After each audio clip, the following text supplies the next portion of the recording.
زوج كريم إن في ذلك لآية وما كان أكثرهم مؤمنين وإن ربك لهو العزيز الرحيم وإذ نادى ربك موسى أن ائت القوم الظالمين قوم فرعون لا يتقون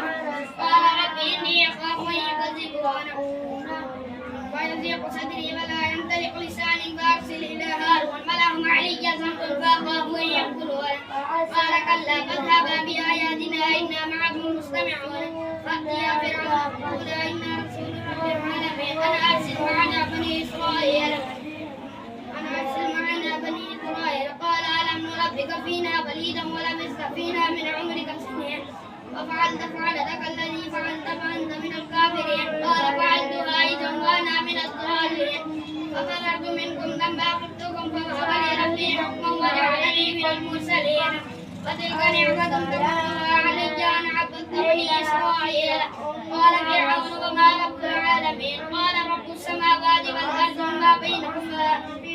بينهما إن كنتم موقنين قال لمن حوله ألا تستمعون قال ربكم ورب آبائكم الأولين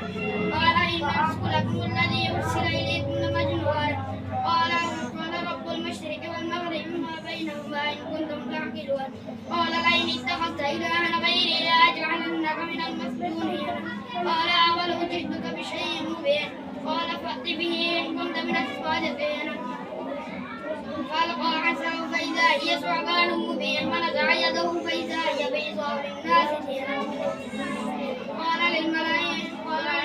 حوله إن هذا لساحر عليم يريد أن يخرجكم من أرضكم بسحركم ماذا تأمرون قالوا ارجع أخاه وابعث في المدائن حاشرين يأتوا بكل سحار عليم فجمع السحرة في ميقات يوم معلوم وقيل للناس هل أنتم مجتمعون لعلنا نتبع السحرة إن كانوا هم الغالبين فلما جاء السحرة قالوا لفرعون أئن لنا لأجرا إن كنا نحن الغالبين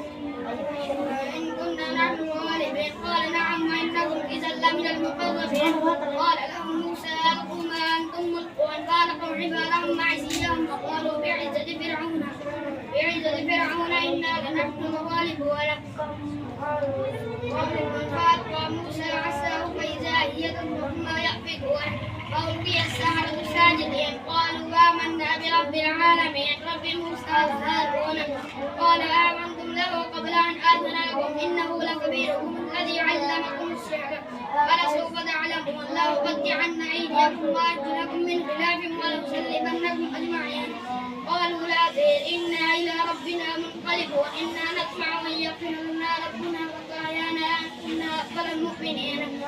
فأوحينا إلى موسى أن أسر بعبادي إنكم متبعون فأرسل فرعون في المدائن حاشرين إن هؤلاء لشرذمة قليلون وإنهم لنا لغائظون وإنا لجميع حاذرون فأخرجناهم من جنات وعيون وكنوز ومقام كريم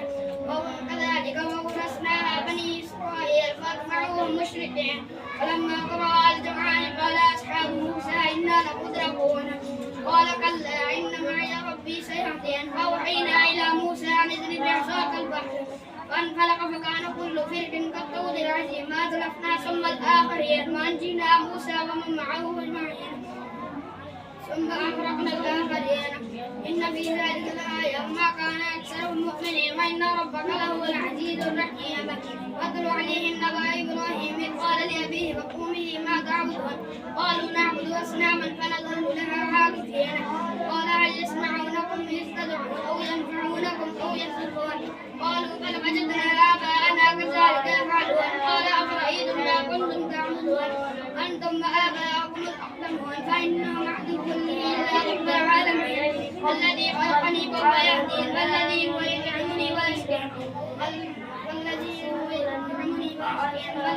وإذا مرضت فهو يشفين والذي يميتني ثم يحيين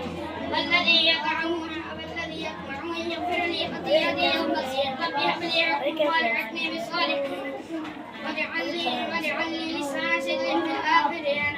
واجعل لي من ورثة جنة النعيم واغفر لأبي إنه كان من الصالحين ولا تخزني يوم يبعثون يوم لا ينفع مال ولا بنون إلا من أتى الله بقلب سليم وأزلفت الجنة للمتقين وبرزت